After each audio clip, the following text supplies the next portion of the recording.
Good morning दोस्तों। स्वागत है आपका मिलेनियर सोच के चैनल पे। तो चलिए आज की स्टोरी को शुरू करते हैं। एक युवा नौजवान लड़का था, लेकिन वो बेरोजगार था। नौकरी के लिए काफ़ी मशक्क़त वो कर रहा था। तभी उसे किसी कंपनी की तरफ से कॉल लेटर आता है कि कल आपका इंटरव्यू है और आपको इस टाइम पे आना है। अब वो लड़का थोड़ा परेशान हो गया, क्योंकि जिस जगह उसे इंटरव्यू के लिए जाना था वह जगह उसके घर से करीबन 50 से 60 किलोमीटर दूर थी और वह एक बेहद गरीब परिवार से था, इसलिए उसके पास जाने के लिए पैसे भी नहीं थे। लेकिन उसको जाना तो था ही, क्योंकि नौकरी उसके लिए ज़रूरी थी। जैसे तैसे उसने 50 रुपयों का बंदोबस्त किया और घर से निकल पड़ा। अब वो चौराहे तक पहुंच गया था। फिर वो बेहद निराश हो गया, क्योंकि टिकट के लिए उसके पास पैसे उतने नहीं थे जितने होने चाहिए थे।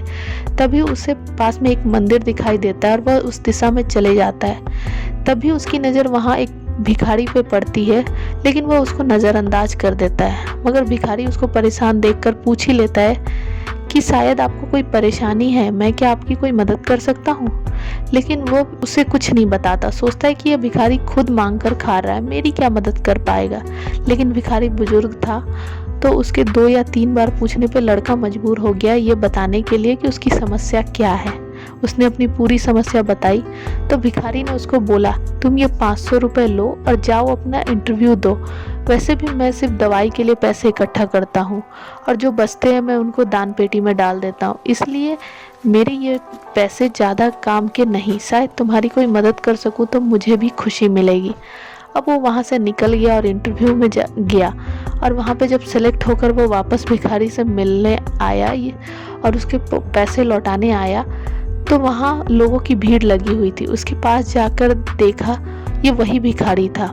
लोगों ने कहा उसके पास दवाई के पैसे नहीं थे, इसलिए आज दवा ना लेने की वजह से ये चल बसा। आपको क्या लगता है उस युवा दिल की क्या हालत हुई होगी? वही जो हमारी हो रही है। अब मैं आपको स्टोरी का रहस्य बताती हूँ।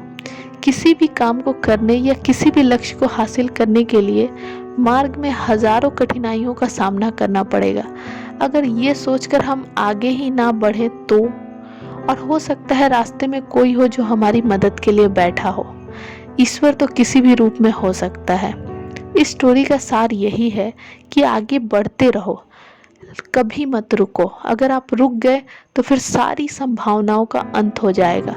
जब संभावना ही नहीं होगी तो आप ही बताइए कि आगे क्या होगा। आपको ये कहानी कैसी लगी कमेंट के माध्यम से हमें ज़रूर बताएं। इस कहानी को सुनने के लिए और अपना कीमती समय देने के लिए दिल से शुक्रिया। बहुत जल्दी हम एक नई स्टोरी के साथ मिलेंगे, तब तक के लिए धन्यवाद।